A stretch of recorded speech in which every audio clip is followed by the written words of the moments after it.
Bonjour, aujourd'hui on va plonger ensemble dans l'univers complexe et satirique de Victor Pelvin avec son roman Transhumanism Incorporated.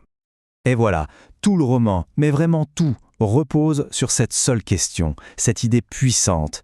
Ça pose tout de suite les bases d'une société qui a complètement redéfini le sens même de l'existence. Alors pour bien comprendre ce futur, le mieux c'est de commencer par une histoire personnelle. On va faire la connaissance de notre personnage principal, Mania. On retrouve donc Mania en pleine campagne russe dans un monde qui est un mélange assez particulier. C'est à la fois futuriste et étrangement rustique. Imaginez un endroit où de vieilles mines abandonnées coexistent avec des technologies de pointe. Mania vient tout juste de recevoir une nouvelle Kukuka, un cadeau de son père, et c'est un objet qui coûte très cher. Mais attention, ce n'est pas un simple gadget.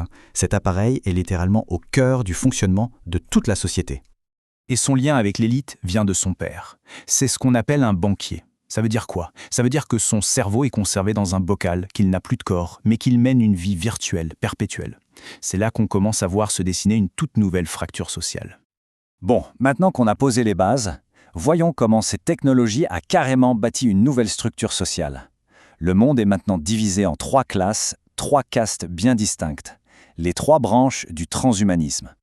Cette nouvelle hiérarchie, elle est simple, et pour tout dire, assez brutale. Tout en haut, il y a les banquiers, les immortels. Au milieu, la population générale, qu'on appelle les implantés, et dont on gère les perceptions. On verra ce que ça veut dire. Et tout en bas, les colopes, des travailleurs biologiques sans aucune identité propre. Ok, mais alors comment ça marche concrètement ce contrôle?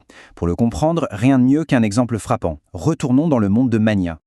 Mania, elle, a envie de ressentir quelque chose d'authentique, de vrai. Alors elle a une idée, elle invite une troupe d'artistes, les Skomoroki. Eux, ils vivent complètement en dehors du système, ils n'ont pas d'implant.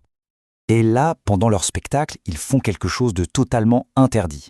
Ils se mettent à chanter une vieille chanson populaire, une sorte de complainte, sur un personnage mystérieux et tout-puissant qui dirige tout. Goldenstern.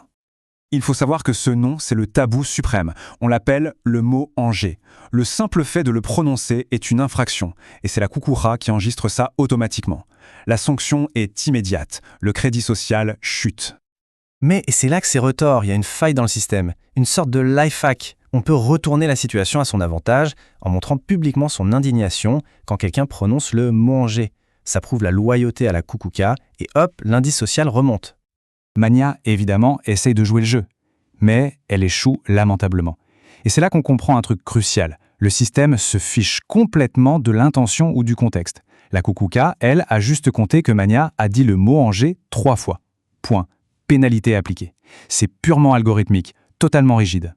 Et ce système de contrôle, il ne s'arrête pas aux mots, loin de là. En fait, ça va beaucoup plus loin, au point de soulever des questions vertigineuses sur la nature même de la réalité.